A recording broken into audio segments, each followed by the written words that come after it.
सुरेखपुर गांव में लालू नाम का आदमी रहता था। लालू की अपनी कोई जमीन नहीं थी, इसलिए वो यहाँ वहाँ मेहनत मजदूरी करके गुजारा करता था। कभी ठाकुर साहब के घर काम करता तो कभी खेतों में मजदूरी।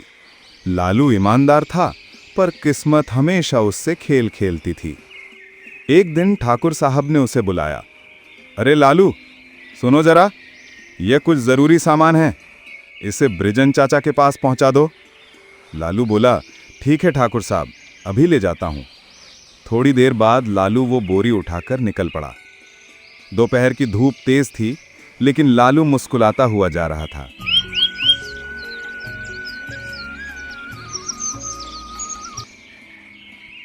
बृजन चाचा अपने आंगन में खड़े मिले। अरे लालू बेटा, कैसे आना हुआ? लालू ने नमस्कार किया। ठाकुर साहब ने ये जरूरी सामान भेजा है। बृजन चाचा मुस्कुराए। ओह, शायद बीज और खाद होंगे। वैसे संदीप कैसा है? सुना है अब शहर में नौकरी करता है। लालू बोला, हाँ चाचा, कल ही उसका खत आया था। लिखा है जल्द गांव आने वाला है।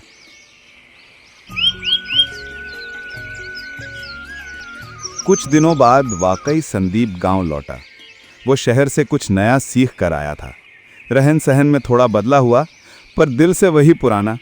उसने लालू को देखा तो गले लग गया। अरे लालू, तुझे देखे बरसों हो गए।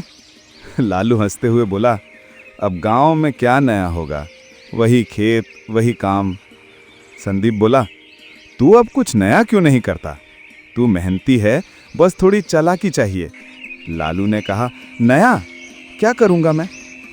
संदीप बोला, देख, शहर में मैंने एक चीज देखी, चिकन फ्राइड राइस। लोग बहुत पसंद करते हैं। अगर तू वही गांव में बनाना शुरू कर दे तो धंधा चल पड़ेगा। लालू ने आश्चर्य से पूछा, अरे भाई, चिकन फ्राइड राइस, ये कैसा खाना है? संदीप हंस पड़ा। देख, इसमें चिकन, चावल, अंडा और कुछ मसाले मिलाकर बनाते हैं। बस तेल ठीक रखना और साफ सफाई, बाकी लोग खुद खिंचे चले आएंगे। लालू को बात जम गई।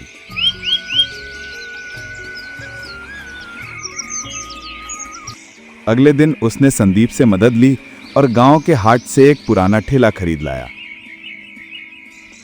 कुछ बर्तन, एक गैस सिलेंडर और कुछ मसाले। नाम रखा लालू का गर्मा गर्म फ्राइड राइस। पहले दिन जब लालू ने ठेला लगाया तो लोग हिचकिचा रहे थे। कोई बोला, अरे ये तो शहर का खाना है। कोई बोला, पता नहीं कैसा बनेगा। पर जब खुशबू फैली चिकन, अदरक, लहसुन और गरम चावल की, तो गांव के बच्चे और नौजवान खुद खींचे चले आए। भैया एक प्लेट देना, मुझे भी थोड़ा बढ़ा कर देना। धीरे धीरे लालू का केला मशहूर हो गया। रोज शाम को भीड़ लगने लगी। लालू की तरक्की देखकर कुछ लोग खुश हुए, पर सब नहीं। उसका पुराना साथी मनोज ईर्ष्या से जलने लगा। मनोज खुद कभी चाय बेचता था, पर उसकी दुकान नहीं चली। उसने अपने दोस्त रवि से कहा, देखना, इस लालू की क्या किस्मत खुल गई, अब गांव का हीरो बन गया। तो क्या करें, ईमानदारी से तो तू उसका मुकाबला नहीं कर पाएगा। मनोज मुस्कुराया।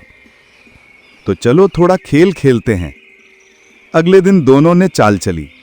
वे लालू के ठेले पर आए, 2 प्लेट फ्राइड राइस मंगवाया, और जब लालू पीठ फेरकर दूसरे ग्राहक को दे रहा था, तब उन्होंने अपनी प्लेट में छिपकली और कीड़े डाल दिए। फिर दोनों चिल्लाने लगे, अरे लालू ने हमें गंदा खाना खिला दिया, देखो छिपकली। गांव वाले दौड़ पड़े। किसी ने प्लेटें गिराईं, किसी ने ठेला उलट दिया। लालू हतप्रभ था। भैया, मैं कसम खाता हूं, मैंने ऐसा कुछ नहीं किया। पर कोई उसकी बात नहीं सुन रहा था। लोग गुस्से में ठेला तोड़कर चले गए।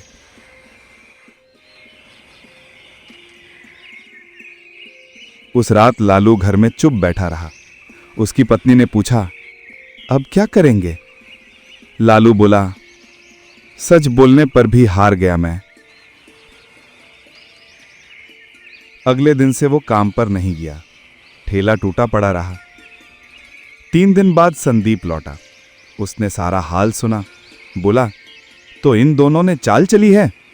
लालू बोला, हाँ भाई, पर अब कौन मानेगा, सब मुझे झूठा समझते हैं।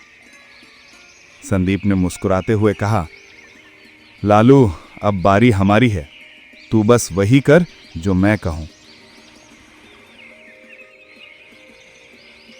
अगले रविवार को गांव में मेला था। संदीप और लालू ने उसी जगह फिर ठेला लगाया।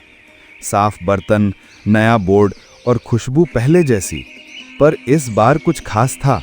उन्होंने एक मिठाई का डिब्बा भी रखा। मनोज और रवि पास आए। संदीप ने मुस्कुराकर कहा, अरे मनोज भाई, आपके लिए मिठाई लाई है, भाईचारे की निशानी समझ लो। मनोज बोला, वाह मिठाई, चलो खा लेते हैं। जैसे ही उसने मिठाई खाई, संदीप ने ऊंची आवाज में कहा, अरे ये मिठाई तो कल वाली है, खराब थी शायद। मनोज का चेहरा उड़ गया और वो जमीन पर गिरने का नाटक करने लगा। भीड़ जुट गई। अरे क्या हुआ, किसने खिलाई मिठाई? रवि डर गया। संदीप ने सबके सामने कहा, सुनिए गांव वालों, जैसे मनोज को आज लगा कि उसे कुछ खराब खिलाया गया, वैसे ही लालू को झूठा ठहराया गया था। असली झूठा कौन है, अब खुद सोचिए। गांव में सन्नाटा छा गया। तभी मनोज खुद उठ बैठा, उसका डर हावी था। बोला, ठीक है, मैंने ही झूठ फैलाया था। मैंने और रवि ने छिपकली डाली थी लालू के खाने में। लालू बेगुनाह था। गांव वालों में गुस्सा फूट पड़ा। किसी ने कहा, धोखेबाज। किसी ने बोला, ऐसे लोगों को गांव में जगह नहीं। सब ने मिलकर मनोज का ठेला तोड़ दिया और उसे गांव से निकाल दिया। लालू की इज्जत फिर लौट आई। ठाकुर साहब ने बुलाकर कहा, लालू, तेरी ईमानदारी पर गर्व है। संदीप ने हंसकर कहा, अब बता, ठेला फिर से चलाना है ना? लालू मुस्कुराया, हाँ भाई, इस बार और भी मेहनत करूंगा। उस दिन से लालू का फ्राइड राइस फिर से चल पड़ा। पहले से ज्यादा भीड़, ज्यादा खुशबू और ज्यादा इज्जत के साथ। अब लोग सिर्फ खाना नहीं, लालू की ईमानदारी का स्वाद लेने आते थे। शाम को जब सूरज ढलता तो लालू अपने ठेले पर खड़ा मुस्कुराता, देखो मेहनत कभी बेकार नहीं जाती। और संदीप पीछे से हंसते हुए कहता, अब तेरा नाम होगा सुरेखपुर का लालू भैया। गांव की गलियों में खुशबू फैलती रहती और बच्चों की आवाजें गूंजती, लालू भैया एक प्लेट फ्राइड राइस दे दो। और लालू का चेहरा चमक उठता, क्योंकि अब वो सिर्फ ठेले वाला नहीं, बल्कि अपने ईमान का हीरो बन चुका था। समाप्त।